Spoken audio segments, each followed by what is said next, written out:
সম্মানিত ভিউয়ার্স, আসসালামু আলাইকুম।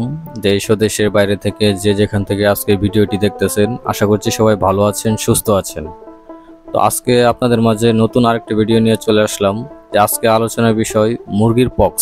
আমরা যারা প্রান্তিক পর্যায়ের খামারি আছি তারা এই সমস্যাটা ফেস করি নাই, খুব কম লোকই আছে যারা আপনার অল্প মুরগি পালন করে, বিশেষ করে মা চাচিরা এবং আপুরা এবং ভাইয়েরা যারা 4-5টা ডিমের মুরগি পালন করে, মুরগি দিয়ে বাচ্চা ফুটায়, তারাই এই প্রবলেমের সবচাইতে বেশি পড়ে।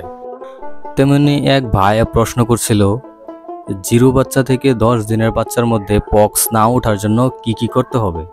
তো আজকের এই ভিডিওর মাধ্যমে এই ভাইয়ের প্রশ্ন সহ এবং পক্স যাবতীয় যত আলোচনা আছে আমি আপনাদেরকে একটা বিস্তারিত ধারণা দেওয়ার চেষ্টা করব এই আলোচনার মাধ্যমে।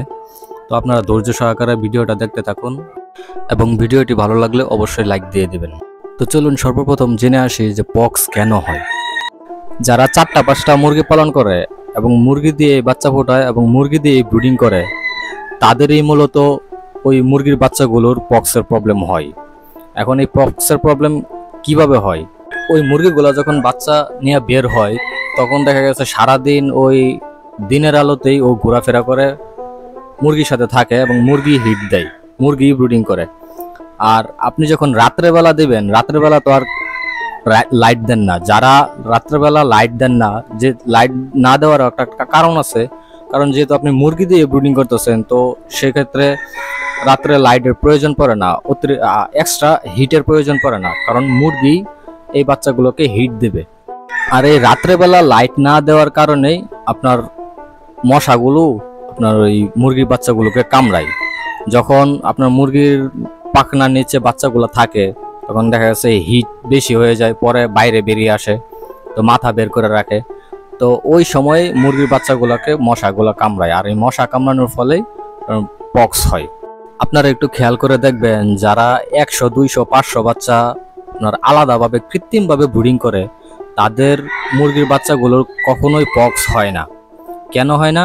কারণ তারা সব সময় লাইট দিয়ে রাখে এবং রাত্রেবেলাও লাইট দিয়ে রাখে। আর এই লাইট দিয়ে রাখার কারণে আপনার যদি ভিতরে কোনো মশা প্রবেশ করে, তো ওই লাইটের আলোতে ওই মশাগুলোকে ওরা ধরে ধরে খেয়ে ফেলে। তো এখানে মশা কামড়ানোর কোনো চান্স নাই এবং পক্সর হওয়ারও কোনো চান্স নেই। এখন আসেন যে পক্স যাতে না হয় সেজন্য করণীয় কি। আমি আগেই বলছি যে বাচ্চাগুলোকে যদি আপনারা কৃত্রিমভাবে ব্রিডিং করতে পারেন এবং লাইটের নিচে রাখেন, তাহলে এই পক্স হওয়ার সম্ভাবনা নাই। আর যারা 10টা-20টা মুরগির বাচ্চা মুরগি দিয়ে ব্রিডিং করেন, তারা একটা কাজ করতে পারেন, আপনারা মুরগিটাকে একটা মশারির ভিতরে আপনারা আটকায় রাখবেন, যাতে ভিতরে মশা যাতে ভিতরে ঢুকতে না পারে। 12 থেকে 14 দিন বয়সে পিজন পক্সের একটা ভ্যাকসিন আছে। এই ভ্যাকসিনটা আপনারা উপজেলা পশু হাসপাতালে গেলে আপনারা পেয়ে যাবেন। এই ভ্যাকসিনটা আপনারা করে রাখবেন। একটা জিনিস মনে রাখবেন যে সব ধরনের প্রোটেকশন ব্যবস্থা এই পক্সের বিরুদ্ধে আপনাকে নিতে হবে। যেমন রাত্রেবেলা মশারির নিচে রাখা এবং 12 থেকে 14 দিন বয়সে পিজন পক্সের ভ্যাকসিন দিয়ে রাখা। এখন ধরুন 12 থেকে 14 দিন বয়সে পিজন পক্সের ভ্যাকসিন দেওয়ার পূর্বেই মুরগির বাচ্চার পক্স হয়ে গেছে, বা ভ্যাকসিন দেওয়ার পরেও 35 দিন বয়সের আগেই পক্স হয়ে গেছে। এখন সেক্ষেত্রে পক্সের চিকিৎসা কি দিবেন? সর্বপ্রথম যেই বাচ্চাগুলোর পক্স হয়েছে ওই বাচ্চাগুলো সুস্থ বাচ্চা থেকে আলাদা করে ফেলবেন। পক্স হলে মুরগির বাচ্চার শরীরে প্রচণ্ড ব্যথা হয়, আবার এই ব্যথা থেকে জ্বর ভাব অনুভূত হয়।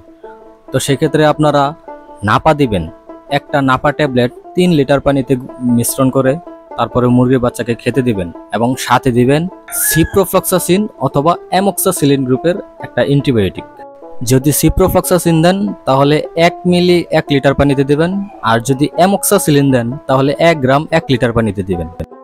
পক্সে আক্রান্ত বাচ্চাগুলোকে কি মেডিসিন খাওয়াবেন এইটা তো বললাম। এখন চলুন জেনে আসি যে এই পক্সের উপরে কি লাগাবেন, যাতে এই পক্সটা খুব দ্রুত শুকিয়ে যায় এবং চতুর্পাশে যেন জীবাণুগুলো না ছড়ায়। পটাশ এবং চুন এই দুইটার মিশ্রণ করে একটা পেস্ট তৈরি করবেন। এই পেস্টটা পক্সের উপরে আলতোভাবে লাগিয়ে দেবেন এবং পেস্টটা লাগানোর সময় একটা বিষয়ে খেয়াল রাখবেন, যাতে এই পেস্টটা মুরগির বাচ্চার চোখের ভিতরে না যায়। যদি চোখের ভিতরে যায় তাহলে চোখটা নষ্ট হয়ে যাবে। সকাল বিকাল 2 বার লাগিয়ে দিবেন।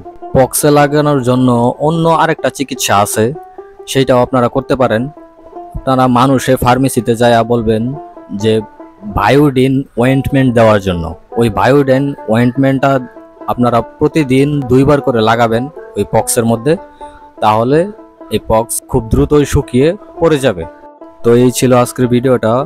ভিডিওটি ভালো লাগলে অবশ্যই একটা লাইক দিয়ে দেবেন, এবং যারা এখনো চ্যানেলটি সাবস্ক্রাইব করেননি তারা অবশ্যই চ্যানেলটি সাবস্ক্রাইব করে রাখুন এবং বেল বাটনটি অন করে রাখবেন, যাতে পরবর্তী ভিডিও দেওয়ার সাথে সাথে আপনাদের কাছে নোটিফিকেশন চলে যায় এবং আপনারা সবার আগে ভিডিওটি দেখতে পারেন।